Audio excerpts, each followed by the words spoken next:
You are one bad hire away from watching everything you built fall apart. Not one bad quarter. Not one bad ad campaign. One person, sitting in the wrong seat, with the wrong character, quietly rotting the culture you spent years trying to build.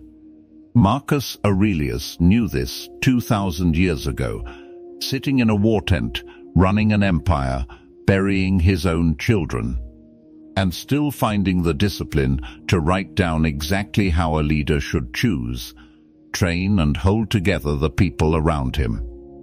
If you are building a company right now, hiring your first 10 people, or trying to fix a team that already feels broken, this is not a motivational video.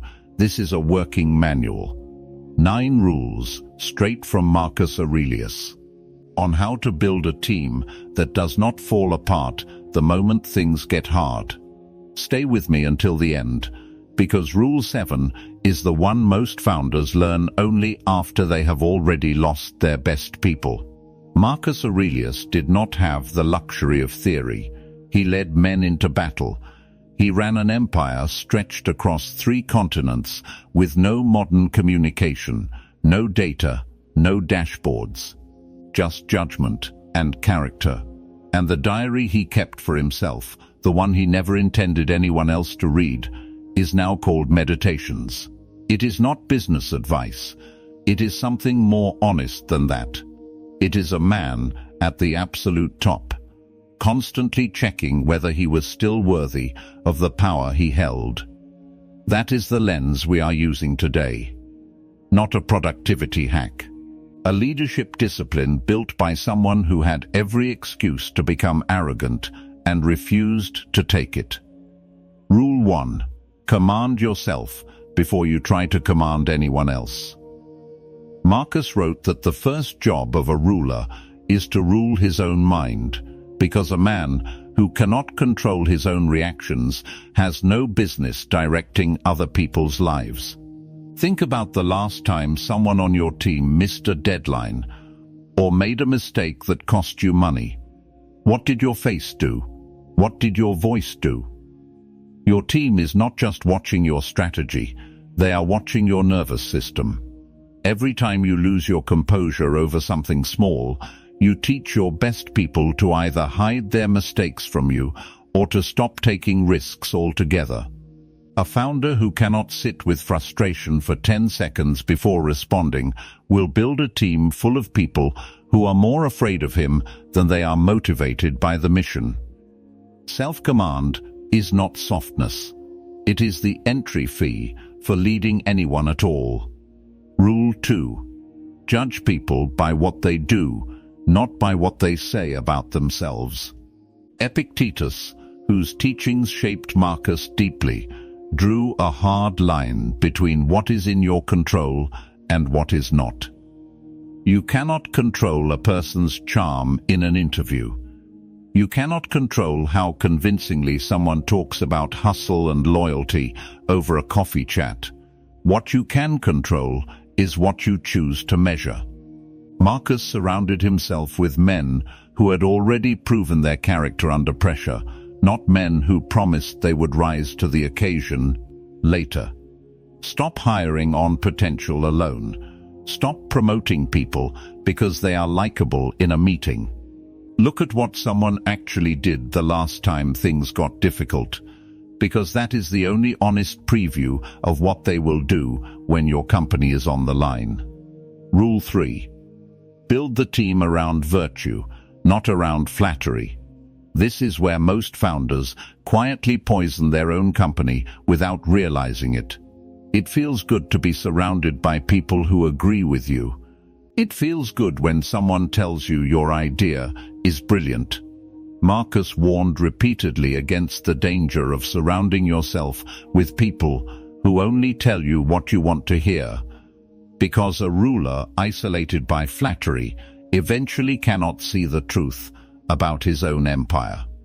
The people closest to you should be the ones most willing to tell you when you are wrong, not the ones most skilled at making you feel comfortable. If everyone in your inner circle nods along with every decision you make, You do not have a leadership team. You have an audience. Rule 4. Silence, used correctly, is one of the most powerful tools a leader has. Marcus was known for pausing before he responded, even in moments of real provocation, even when he had every right to react immediately. A founder who answers every conflict instantly, every criticism instantly, every piece of bad news instantly, trains their team to see them as reactive rather than steady. When you give yourself even a few seconds before responding to tension on your team, you send a signal that you are not being controlled by the moment.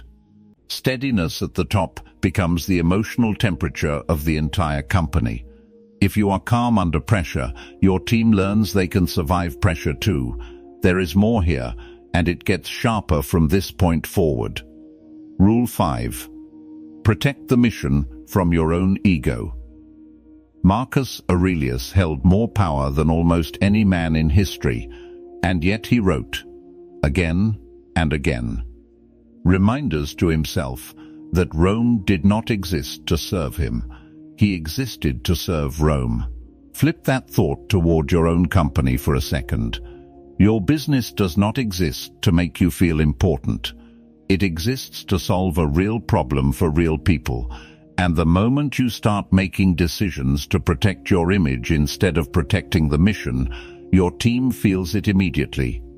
They stop trusting your judgment because they can sense when a call is being made for the company and when a call is being made for your ego. The founders who build teams that would walk through fire for them are the ones who visibly put the mission above their own comfort, every single time it matters. Rule 6. Correct people privately, and mean it when you do it.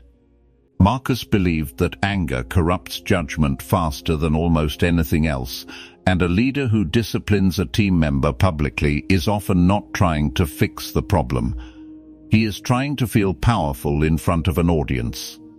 That is, ego wearing the costume of leadership. When someone on your team makes a mistake, pull them aside. Speak to them directly, without witnesses, without humiliation. Tell them exactly what went wrong and exactly what you expect going forward. People remember how they were corrected far longer than they remember what they did wrong in the first place. A team that trusts you to correct them with respect will bring you their failures early, while there is still time to fix them. A team that fears public humiliation will hide their failures until it is too late. Rule 7. Stop hiring people who need to be constantly convinced. This is the one I told you about earlier, and it is the mistake that quietly kills more companies than bad products ever do. Marcus surrounded himself with men of duty, people who did the work because it was right, not because they needed applause after every task.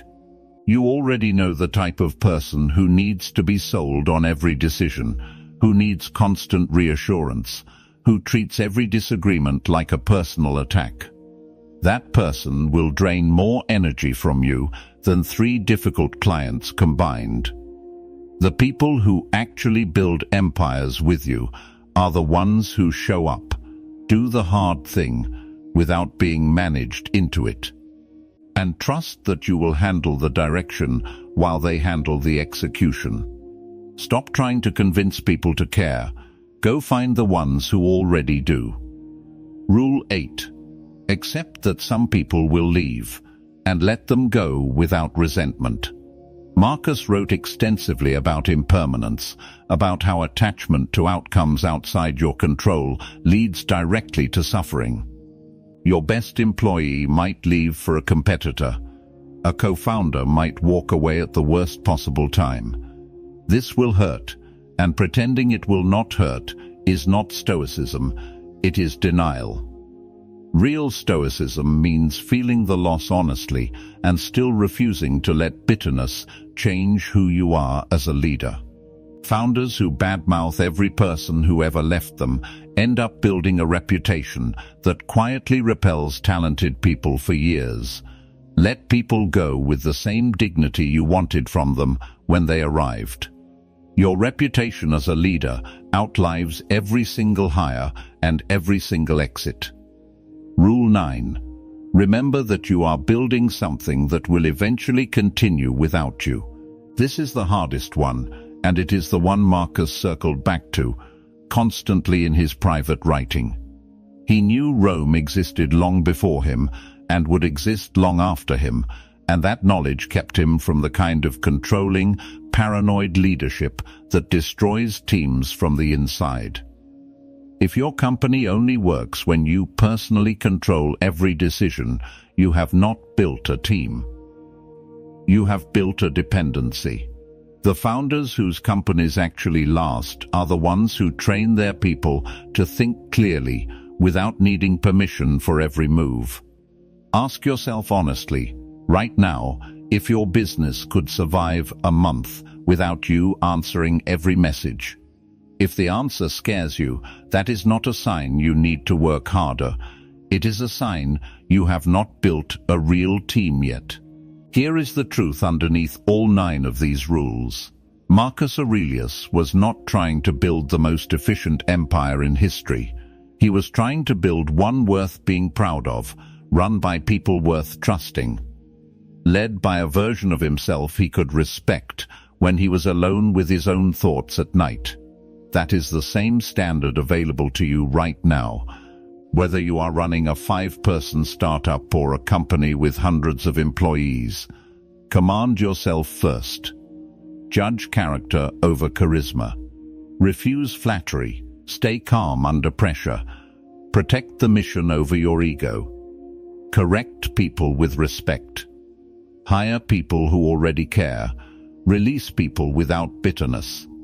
And build something that does not depend entirely on you to survive. If this gave you something real to think about today, you know exactly what to do. Hit like, drop your thoughts in the comments, and subscribe to Stoic Founder so the next one finds you when you need it most.